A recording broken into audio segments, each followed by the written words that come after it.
चला पहिल्यांदा आजच्या या प्रेस कॉन्फरन्सला आपल्या सगळ्यांचं मनपूर्वक स्वागत।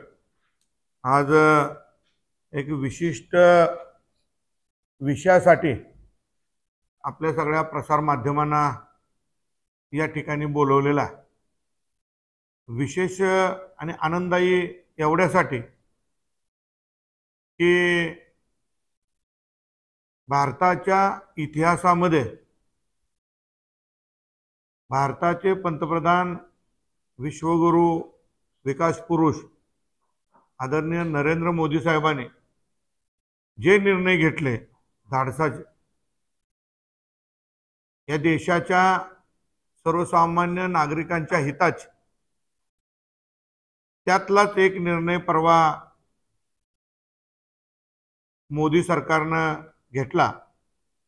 तो म्हणजे भारतामध्ये जातीनिहाय जनगणना करण्यात। जातीनिहाय जनगणना करणं खूप गरजेचं आहे असं मत भारत स्वतंत्र झाल्यापासून या देशातल्या प्रत्येक नेत्यांचं, प्रत्येक नागरिकांचं होतं।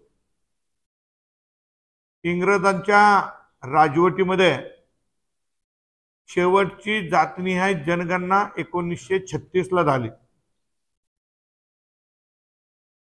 आणि त्याच्यानंतर कधीही भारत स्वतंत्र झाल्यानंतर जातीनिहाय जनगणना झाली नाही। जातीनिहाय अनेक वेळा सर्वेक्षण झालं, अनेक राज्यांनी जातीनिहाय जनगणना करण्याचा प्रयत्न केला, परंतु ती जनगणना योग्य होती किंवा समाजाला न्याय देण्यासारखी होती अशी परिस्थिती नव्हती, म्हणून ती कधीही लागू झालेली नाही।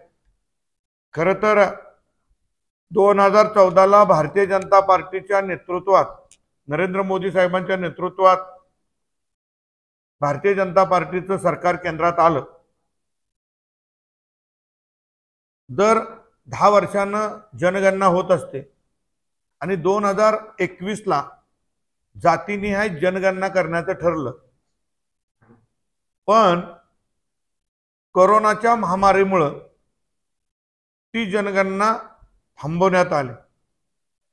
डॉक्टर मनमोहन सिंग पंतप्रधान असताना असाच एक ठराव घेण्यात आला होता की जातीनिहाय जनगणना करण्याचा, परंतु पी चिदंबरम यांनी त्याला विरोध केला आणि ती जातीय जनगणना थांबवण्यात आली।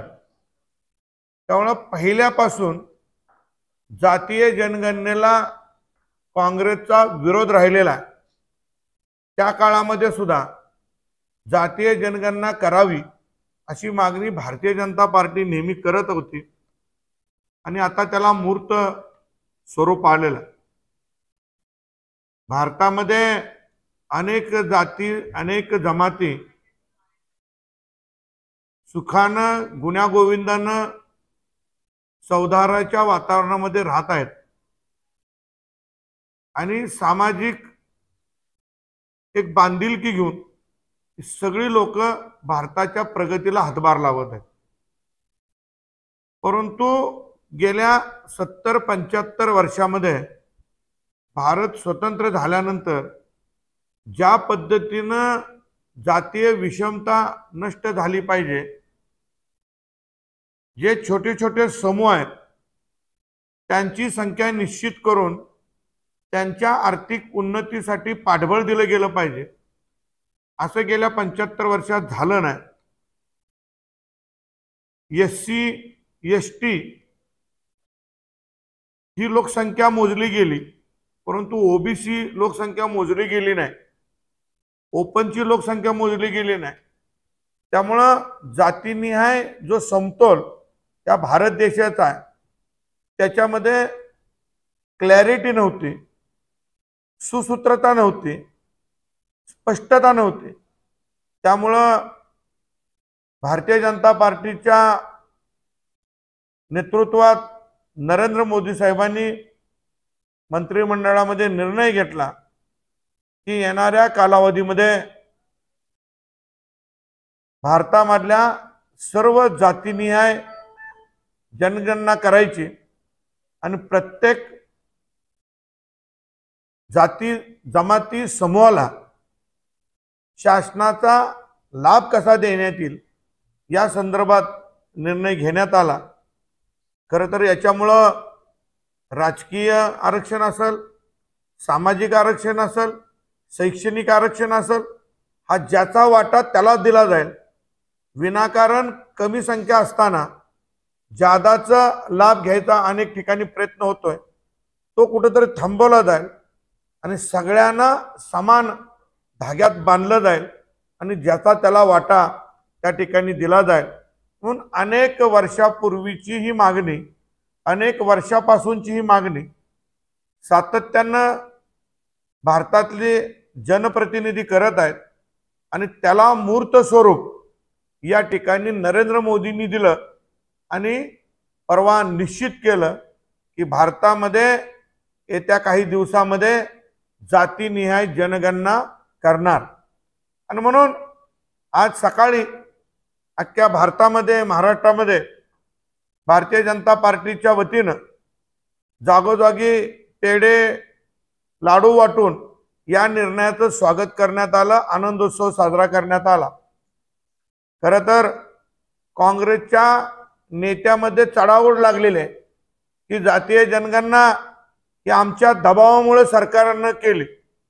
खरं तर तुम्हाला सगळ्यांना माहित आहे की काँग्रेसचे जे वरिष्ठ नेते आहेत त्यांना आता भारताच्या म्हणजे भारत एकत्रित राहावा, भारत सार्वभौम राहावा यासाठी ते किती प्रयत्न करताना दिसत आहेत आणि आता एक नॅरेटिव्ह सेट करतायत की आमच्या दबावामुळे सरकारनं हा निर्णय घेतला। खरं तर नरेंद्र मोदी साहेबांनी 2014 नंतर या देशाला एकत्रित ठेवण्यासाठी, या देशाची प्रगतीची घोडदौड आणखी वाढवण्यासाठी आणि सर्व जातीय धर्माला एकत्रित ठेवून भारत हा विश्वगुरू बनवण्यासाठी, भारतामध्ये इन्फ्रास्ट्रक्चर मोठ्या प्रमाणात वाढीसाठी अनेक धाडसी निर्णय घेतले। त्यामध्ये हा जो निर्णय आहे, हा निर्णय नरेंद्र मोदी साहेबांनी घेतलेला आहे, तो जनतेच्या भल्यासाठी घेतलेला आहे, सर्व समाजाच्या भल्यासाठी घेतलेला आहे। त्या निर्णयाची माहिती आपल्याद्वारे सातारा जिल्ह्यातल्या प्रत्येक नागरिकांपर्यंत पोहोचवावी म्हणून खरं तर आज या पत्रकार परिषदेचं आयोजन केलं। दुसरा विषय मी काल परवाच बघितलं असेल की नेहमी अनेक पक्ष आणि पार्ट्या भारतीय जनता पार्टीला शेतकऱ्यांच्या विरोधातली पार्टी म्हणून हिनवत असत, टोमणे मारत असत। परंतु काल एक निर्णय घेतला गेला की ऊसाच्या बाबतीत पश्चिम महाराष्ट्रामध्ये अख्ख्या देशामध्ये 10.25 रिकव्हरीला पहिलं 3400 रुपये FRP होती, आता त्यामध्ये 150 रुपयाची टनाला भरघोस वाढ केली। आता 35 ते 50 रुपये या ठिकाणी 1 टन ऊसाला आपल्याला मिळणार आहे। आणि म्हणून जे खोटा नॅरेटिव्ह पसरतात की भारतीय जनता पार्टी ही शेतकऱ्यांच्या विरोधातली पार्टी आहे, त्यांना मला ठासून सांगायचं आहे की FRP मध्ये वाढ 2014 पासून फक्त नरेंद्र मोदी साहेबांनी केलेली आहे। त्यांच्या वाढीमुळेच ऊस उत्पादक शेतकऱ्यांना चांगल्यातला चांगला दर आपल्याला देता येतोय।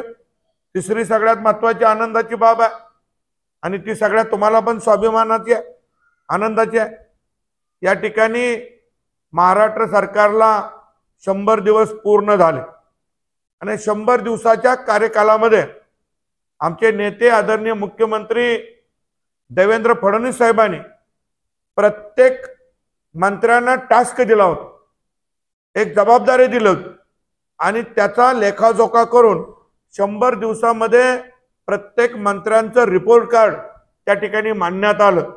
आणि भारतीय जनता पार्टीचे नेते आणि बांधकाम मंत्री आदरणीय शिवेंद्रसिंह राजे भोसले यांच्या बांधकाम विभागाचं काम अतिशय उत्कृष्ट असल्यानं त्यांच्या विभागानं त्यांच्या मंत्रालयाला 2 नंबर रँक या ठिकाणी अख्ख्या मंत्रिमंडळात देण्यात आली। त्यामुळं सातारा जिल्ह्याच्या वतीनं मी मनापासून त्यांचं अभिनंदन करतो। आणि दुसरी आनंदाची गोष्ट म्हणजे ग्रामविकास मंत्री आदरणीय जयकुमार गोरेभाऊ यांच्या मंत्रालयानं या स्पर्धेमध्ये 4 नंबरचं मानांकन पटकावून ते सुद्धा अतिशय चांगलं कारभार या ठिकाणी त्यांच्या मंत्रालयाने केलेला आहे आणि त्याची पोच आदरणीय मुख्यमंत्र्यांनी दिलेले। मी या दोघांचंही आपल्या मार्फत सातारा जिल्ह्याच्या जनतेच्या वतीनं मनापासून अभिनंदन करतो।